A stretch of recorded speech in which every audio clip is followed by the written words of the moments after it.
Hey guys, thank you for joining us once again on our KEX Plus webinar series. And I'm sure you've seen me for quite a lot now, almost majority of the KEX Plus uh, webinars. So my name's CJ, and excuse me, I'll be your speaker for today. I'll just be continuing on part two of our Build Your Brand webinar series. And by the way, guys, happy Thanksgiving.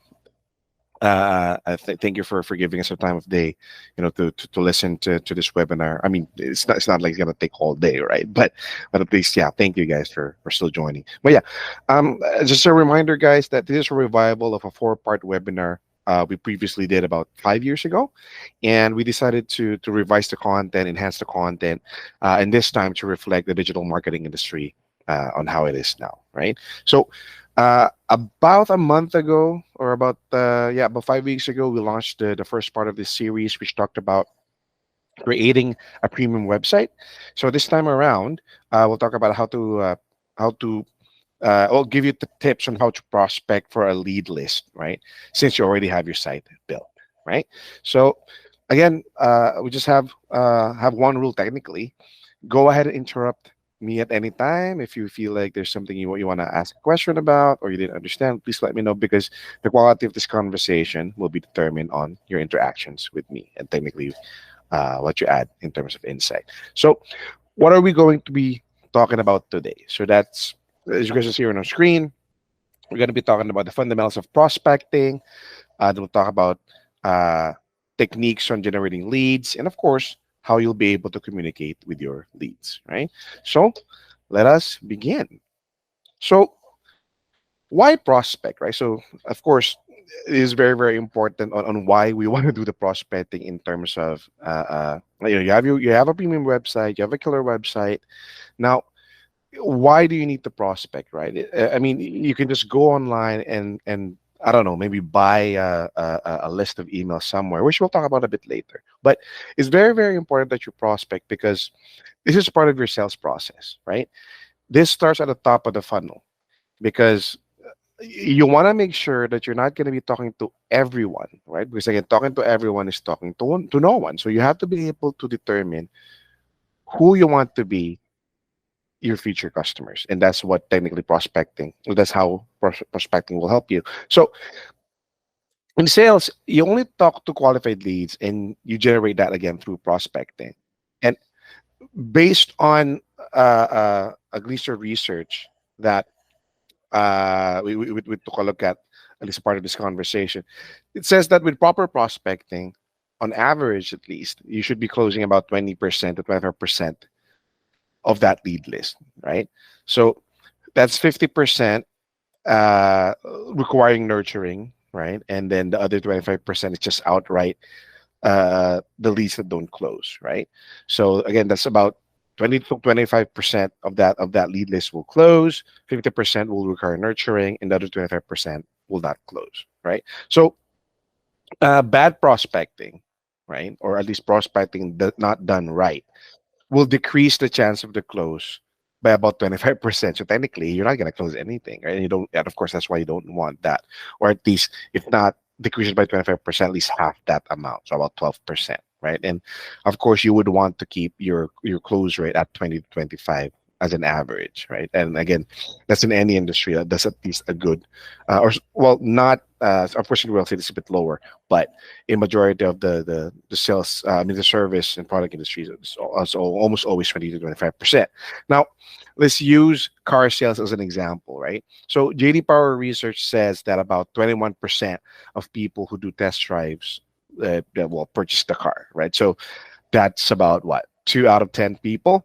And the goal of prospecting is to convert interest into a test drive conversation, right? If that makes sense. So somebody's interested, how do you get that person to do a test drive? How do you get that person to sample your service, right?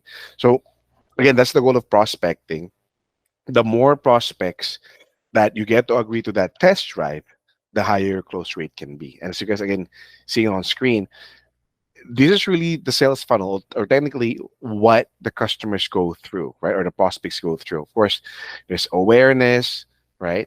And then there's this preference, meaning, okay, why would I mean, the preference, why would I want this product or service? And then there's consideration, meaning, okay, do I choose this, sir? Do I choose this brand other than versus other brands? And then then there's a purchase, and then of course loyalty and advocacy comes in. But again, it all starts from proper prospecting, right? If you're not targeting the correct industry, or at least the correct people, again, you want to work with in the future, you're going to be having a hard time closing deals, right? But well, that's why we're in this conversation. So what do you need to start, right? So we just a bit of a quick recap from the last time we talked, from our first episode. So what do you need to start, right? So a premium, clean website with call to action, which again is you created in the last conversation we had. That means that the logo is visible, the phone number is clickable. There should be no distractions. What do I mean? Like unsolicited pop-ups or like autoplay videos and whatnot. And the content needs to have your unique selling proposition, right? Whatever that USP is, your tagline, it needs to be part of that content, right? So let's talk a bit now about the fundamentals of prospecting. So you may, so keep this in mind, guys. You may already be doing this, but we want to be able to label these steps so that you can execute them deliberately when it's needed, right? So again, some of you guys might be thinking, "Ah, but I'm already doing this," right? But I want to be able to label them for you so that you know when to actually execute it, like, or like when the right time is to execute, right? So of course, step one is doing market research. Again, I was talking about, you a while ago. You cannot talk to everyone, right? Because talking to everyone is talking to no one. You need to be able to know which market to target. And how do you do that? You do market research, right? Which industry do you want to target? Uh, and normally this should be, or at least it will be easier for you to pick an industry which is in line with what you have experience with, right? Like if you're a web developer, then you can start to target development websites, right? Or maybe you're a salesperson, whatever product you were selling before, then you could target that niche, right? So what's the first thing as part of doing market research? Of course, determining the right niche. You have to identify, again, what's that industry that you want to target, uh, based on what you have experience with, or based on what you think, oh yeah, based on the service that you think you can provide, or at least that you know you're capable of providing, right? Next is identify the profile of your audience. You need to know who you're talking to so you can speak their language, right? So what's the demographic, what's the age, gender, right? Depends, again, if your product just specifically focuses on a specific type of demographic, you need to know, or you need to decide what that is, right? You can just, again, talk to everybody because, well, you're spending a lot of resources while just selling very minimally, right? Or closing very minimally. So next is industry size. How big is the market for this industry you want to target, right? So you need to be able to know that as well. Like, is this the real estate industry, so on and so forth, which we'll talk about a bit later, types of industries. Excuse me. And next, the average dollar spent. So you need to be able to know, uh, technically, how much their customer, whatever niche this is that you want to pick, you have to be able to know how much their customers spend for their services. And why is this important? Because you need to be able to make an estimate of how strong their spending power is. And why is this important? Because you're gonna put together a marketing plan for them. You're gonna put together just like a lineup of products, and well, let's face it, you need to know that they can afford it, because it will come to a point where, okay, this is their industry, it is what they need, but they can't afford it, so they'll technically just be what, throwing their money into a black hole, which we don't want for them. So again, you have to make sure that you know what their average spend is. And of course, networking opportunities, uh, closely related to the first one, which is determining the right niche, or looking for an industry where you really have experience with. This next one, meaning you have most likely uh, a way to network, and a way to organize an event and whatnot, or like what I put there on the as a tip at the bottom of the page there on the slide there, is that you need. I mean, if you're gonna choose an industry, might as well be an industry where you have a connection, or an existing connection, right? Somebody that may be a former client, right? Maybe even a friend, right? So it's just very, very important for you to be able to start networking, right? Um, Another thing that you'd want to think about as part of networking is, yeah, where are these events that you can help organize, or you can join yourself, right? So you can start talking to people, right? So that's for doing market research. Number two, of course, choosing the right niche. And just a couple of reasons why we have to go through step two, right? Or at least these are the tips that you have to go through. Make sure that you're choosing the right one. So again, going back, you're doing the research, you're trying to identify like which niches are options for you. And then step two is, okay, so which niche should I choose? So number one, go for the high ticket value. We talked about the spending power a while ago. So you need to go for prospects or leads that are willing to invest to increase their ROI. So, what are the common services, right? That most likely have high ticket value. I'll give you examples like real estate, car dealerships, cosmetic surgery. There's also cosmetic dentistry. And that, again, I'm giving these examples based on the partners we're currently working with, or at least we worked in the past. That we know these are the guys that most likely have a lot of resources to invest for ROI. But again, uh, you might find a different niche on your own that you think has high ticket value, and that's all well and good as well. Next is go for customer lifetime value. So these are industries or verticals that focus mainly on recurring revenue. So what do I mean? What are some examples? Of course, fitness gyms, because again, it's a recurring service that they have. Insurance is also one. And there's medical services, right? So those samples are samples of businesses or prospects that have customer lifetime value, meaning their customers almost always recur because that's the nature of their service. Uh, the next one is, well, since as says on the screen, go with verticals that allow effective network building. So referrals are 20% less likely to fall off, right, compared to non-referred prospects. Because again, if you're referred by somebody, and then there's already a little bit of trust built on there, you just need to push to build that trust more, and that authoritativeness depends, of course, how you deal with the prospect. But yeah, it's giving you a bigger chance if you're from a referral. And prospects are also about what, like four times most likely to buy when referred by someone they know, and that's based on a Nielsen research. So again, referrals are very, very powerful, and I'm sure you know that, right? Like, I'm sure you have been referred before. And again, if everything else is equal in the world, if we had a choice, we'll always buy from our friends, right? Because again, the more we trust them, the we know that it is the better decision for our purchase. And some uh, sample verticals that are easier to network. Well, yeah, the dental business is also easier to network because again, normally they have an organization, and that's again how we got our hands on a group of dental practices before, and they started to work with one, and then we got recommended to their friends and whatnot. So mostly part of the medical services. But again, if you have an idea, if you're already talking to somebody who you think you can get referred to, and then you can go for that niche. And as a tip there on screen, avoid low profit margin businesses if you're just starting out, right? So, and that's, I'm referring to the Pareto principle here.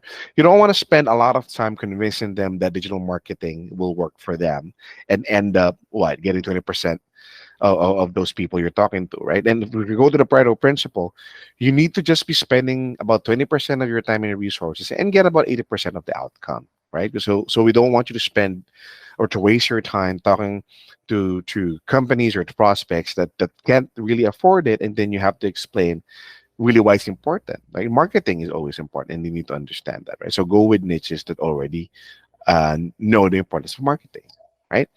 And next, of course, we're gonna talk about step three, which is building your network. So you already chose the right niche, let's say, and the right industry from different options, right? So what do you do next, right? So number one, of course, you need to find where your prospects most likely converge, right? Find where your prospects gather, and social media, of course, is one of the most foremost platforms to find, most likely where they gather together, like Facebook groups, or events and whatnot, right?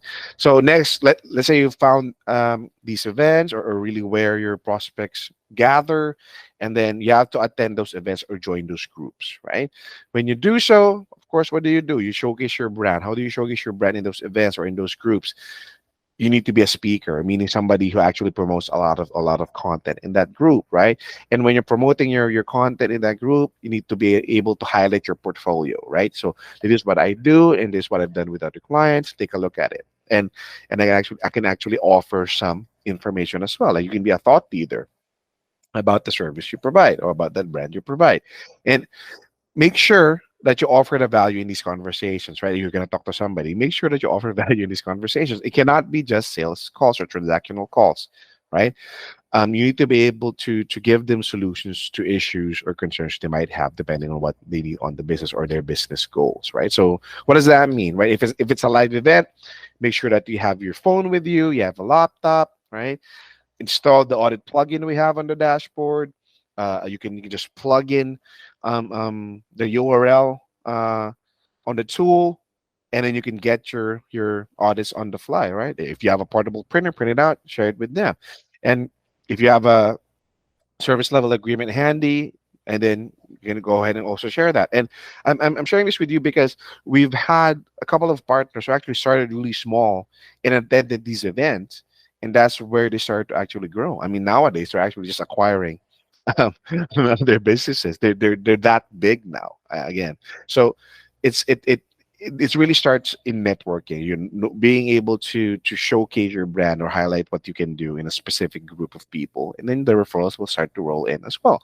And of course, bingo. That's it. You're not going to be able to showcase your brand or offer value if you do not communicate or mingle with the crowd. You have to, right? It's part of it. When you're doing that, of course, collect information, collect as much information as you can, right? And make sure also that your industry insider should be somewhere around. Like, whoever introduced you to that group, or whoever, if you have a friend who's working in that industry, make sure that he's around to introduce you to everybody else as well. Introductions will give you more closing power because, of course, of recommendations, right? So, as tips, the event of your choice, or whatever event or group you choose to join in, make sure that they have gone through steps 1 and 2. So, meaning you've already gone through options, and then you've already gone through the steps. Let's go back to that. Steps 1 and 2, meaning it's a high ticket value prospect. They have a recurring business, or sorry, clients that recur, and of course, they do events like these that you want to join, that are easier to actually communicate with other prospects that can be your leads, right? So another one is, I mentioned this earlier. In addition to joining these groups, you can also start buying email lists. Let's say from Apollo, and I use that personally to get a list of company names I can try to check out for prospects moving forward. So that's also something you can do. Or if you have existing clients, of course, you can start talking to them for referrals, right? So I mean, they're already your existing clients. They love your service, so why not talk to them to get more referrals, right? And next, of course, and the last step for prospecting is, after you got all this information, you have to optimize for automation, right? So what do I mean?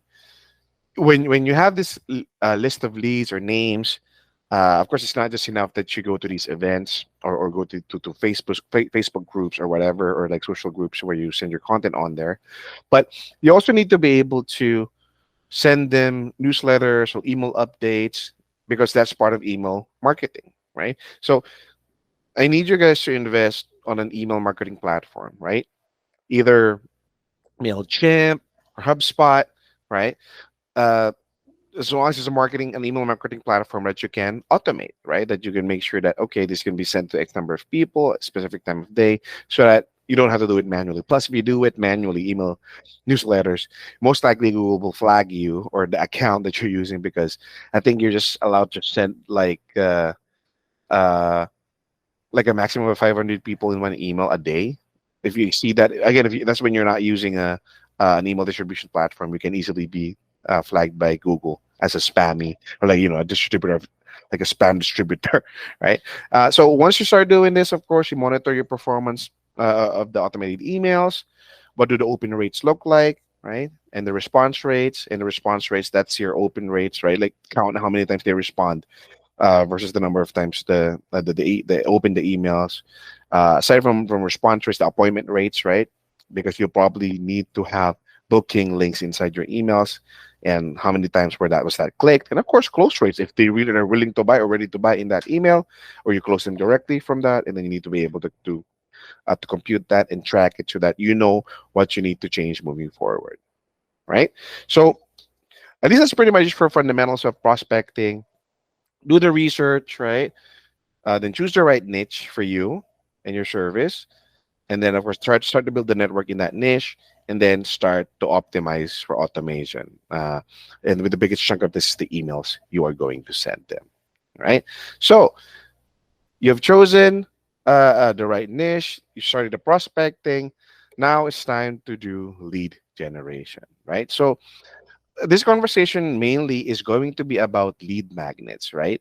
Meaning, what are these hooks, right, that you're gonna be employing, or you're gonna technically show your prospects so that they can turn into leads, right? So I also want to mention that the revenue that you earn from your initial sales from your referrals, right, even before you did the prospecting and lead generation. So, meaning, of course, when you started your business, most likely you have friends that have referrals. So the revenue that you earn from those first few sales, right, can be used to invest here in lead generation, right? So that's really what you need to do. The first revenue ROI you got, invest it on lead generation, right? So there are technically two types, but let's start with the first one, which is inbound lead generation or passive lead generation, right? So, what is passive lead generation? So, this is really you helping your business find your future leads, right? Because again, if it's inbound, you're not doing it proactively, you're just waiting for people to go to you. So, this is you helping your business find your future leads, right? So, one main thing that you have to make sure of if you're going to do passive lead generation is you need to make sure you're serving helpful content in channels where your target audience can be found. And that's what I have there on screen is um you have to do SEO, and it is like the foremost biggest place because it's the search engine, biggest place where you can actually serve helpful content, right? So you have to do SEO. uh, Based on research, uh, there's about 15% higher close rate for leads that come from SEO versus leads that come from outbound. And again, this is based on a study by Search Engine Journal. So leads that come from organic results from search engines are easier to close versus the ones you close through, of course, outbound uh, uh, efforts. Because again, it's not very transactional because they're looking for you, right? So you provide the help, so they're more akin to closing because they're the ones who are actually looking for your service, right? So if you're doing SEO, you have to make sure you have uniquely valuable content and updated content, right? Your UX and UI for your website, which, well, again, we discussed in the last episode. um, you have to need to make sure that your landing pages are great, both in designing content and UX and UI. um, Google Search Console, you have that needs to be installed because it will give you insight on which keywords you're giving are giving you more impressions, right? And of course, more impressions meaning more people see your brand, the bigger chance they click on it, right?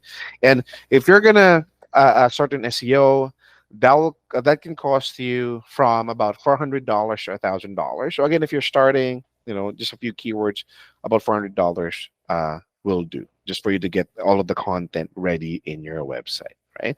So other thing you can do, of course, is content marketing, and of course, this can still be part of your website, but of course, not much of the technicals like SEO. It's really you creating content that you can put on your website as a blog. You can publish on possibly social media, or different other channels, right? So uh, generative AI can help you develop these ideas. Of course, an example of that is ChatGPT. Just make sure that you curate the content. So how do you start with content marketing? You need to follow the Hero Hub and Hygiene content models, which we do have a presentation for too. If you go to SEO Reseller YouTube page, um, hero content meaning you need to have like a main event.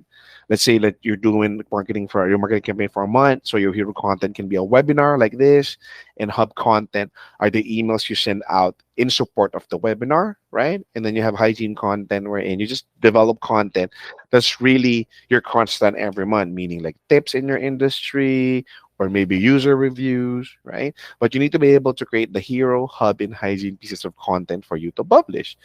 um, you can also create specialized content that can serve your prospects. You know, that maybe there's a recent event that you want to cover based on the industry, like Google updates, and then you can go ahead and do that. Just make sure, of course, that you market it on different platforms, right? Next is AdWords, right? You can do paid media. If you're using paid media, make sure that you are hyper targeting to your leads as to not waste ad budget. Meaning, again, don't target like everybody in a state or in a city. Make sure that you target a specific locality first, and then depends on what interest they have for your service, right? And that can be done for paid media. Um, Tips for paid media, of course, remarketing is key. Meaning the Google Display Network. These are the ads that follow you around, right? Like the images that follow you around. Like let's say you go to a website, but you didn't buy from them, you leave. Um, a cookie will be inserted in your browser, and then the product as will follow you around. So you do that through paid ads. So make sure that you do that for your product as well, so that when your customers are ready to buy, you will be top of mind, right? Results are also very fast if it's paid media, but of course they will disappear also very very fast once you stop paying for the ads, right? Compared to SEO, this is a bit cheaper to start with, about $150 to start with, up to $1,000 per month. Again, my tip here is you can, if you're, especially when your site is new or when your brand is new, you'd want to build incumbent traffic to your website, and you can use paid ads for that, right? Like again, the site is new, you haven't done much, not much SEO, you haven't had a lot of traffic, and then if the way for you to let Google know that, hey, I have a new site and I have new content here, then you can pay for ads so they can get traffic, right? Next, of course, you can also do social media, right? um, you can do boosts on here as well, meaning you just post, like for example, the content marketing post you did, right? You can boost the posts and pay for it as well to reach a wider audience, again based on, or only based on your niche and your collected emails, right? Don't, again, target it to everyone, because again, you're going to be wasting your resources. You can also join groups and share your content on there. This cheaper, of course, the cheapest of them all, because again, social media is a very passive medium, but it this really helps your brand awareness campaign as well for your company or for your brand. That's about like what, $50 a post to boost. So that's actually pretty cheap, right, to start. Now, remember, like the name of the game here is being there when they're ready to buy. So the reason why you're doing passive lead generation is, again, you're not telling them to buy now. You're telling them, okay, you can buy later when you're ready, but I'll always be around. I'll be waiting for you. That's the whole point of passive lead generation. So uh, the goal is to collect information from lead magnets, right? I talked about lead magnets a while ago. Wherein you will give them something very very useful for their business, or or a solution, or maybe tips on what their current issues are, in exchange for their contact information, right? So what are samples of that, as I have on screen, right? White papers or FAQs, right? That are downloadable, and like before they can download it, they have to input their email, or phone number, even. But emails are okay, because again, that's going to be your lead list. A site audit, right? We have our plugin. You can use that on your website, and then before they can do a site audit, they need to actually put in the email and contact information. There's also case studies that can be downloadable, so that's also a good lead magnet. Of course, infographics and ebooks for downloads that will ask for contact information, right? So, again, the goal here is, provide great content, and then provide uh, uh, like additional benefits through a lead magnet, and then you can give it to them in exchange for their contact information, and that can be added to your lead list, right? So that's it for inbound or passive lead generation. Let's go to outbound or active lead generation. So if passive lead generation, we were talking about helping your business find future leads. This one for active lead generation or outbound lead generation, this is to help you find your leads today, right? You want to be able to start closing today. That's why it's active, right? So this method of lead generation will require you, of course, to always initiate the first contact, right? Because if you wait, then you're not active anymore.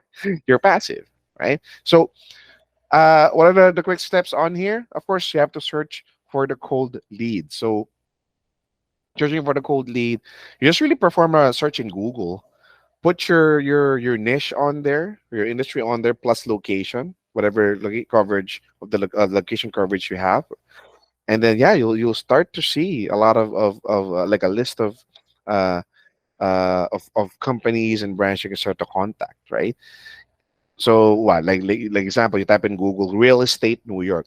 Example, real estate is the industry you chose, and then New York, and you'll see a list of these companies, and yeah, from there, once you start to put together a list of okay of all these brands for your target niche in your locality, and then you start to qualify, right? How do you do that? You visit their website, right? You check if the website is mobile responsive.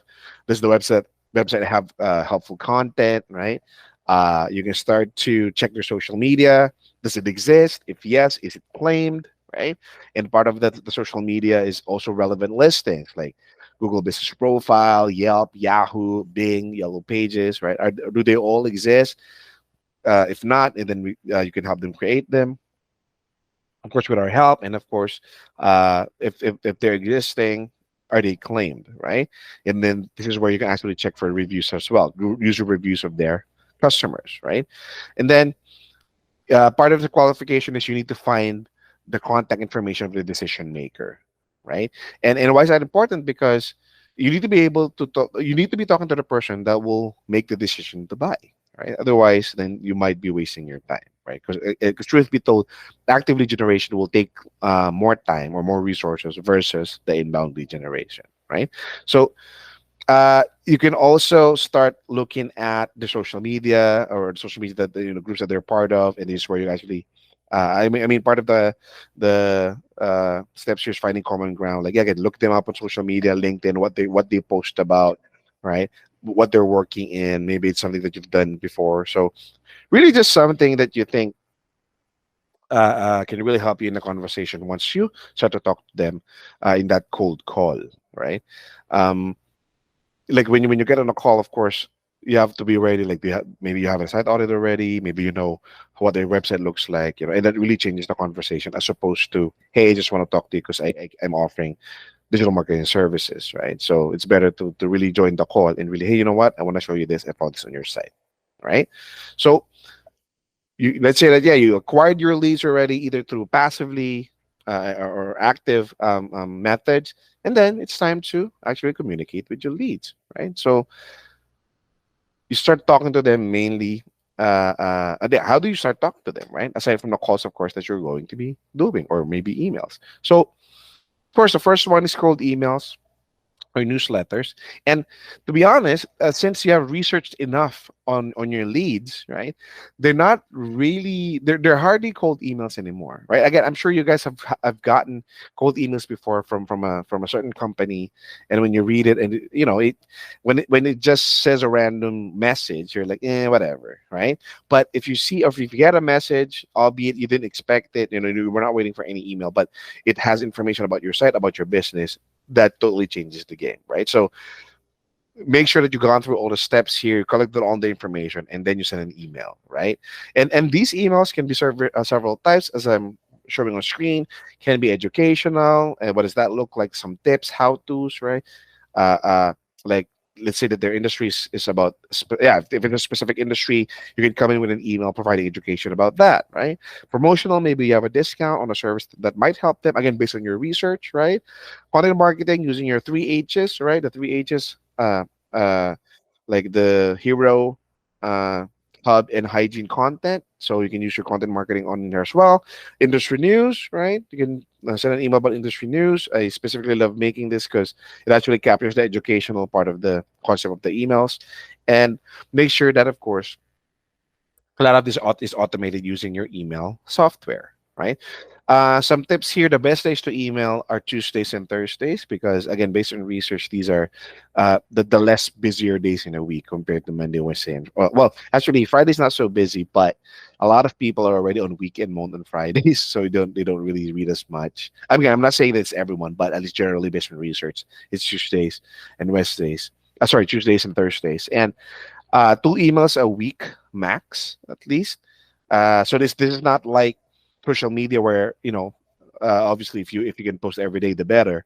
This is email, so you do not want to be tagged as spammy, right? So at least two emails a week max, and make sure that inside these emails you have booking links, right? Meaning book for a call or book for a conversation, something like that, or maybe get a side audit, but make sure that you have a booking link inside of there, right? So just a quick wrap up of what we've talked about so far, right? Those wraps are making me hungry, but focus on a niche, right? Choose an industry and leverage your connections. Uh, and then we go to passive lead generation, wherein you invest in SEO but start with socials and paid ads. Then there's active lead generation, wherein you research your leads and focus on the qualified ones, and then you start reaching out to them. With the last portion, which is communicating with your leads, you can do personalized approach by finding common ground. So that's sending these types of either emails and whatnot. You can also do calls, but again, based on experience, right? Emails, like you can use the emails to nurture, and then if they book a call, then you can do a call as opposed to just randomly calling them without information, right? An email can have an audit attached as opposed to a phone call, right? So uh again, the goal here, why you want to do this uh powerful proper prospecting, is to make sure that you find leads easier, you qualify them better, and then you close them faster, right? And since you have already a killer website, and then this is the second step, right? So that's it about it for now, guys. Again, thank you.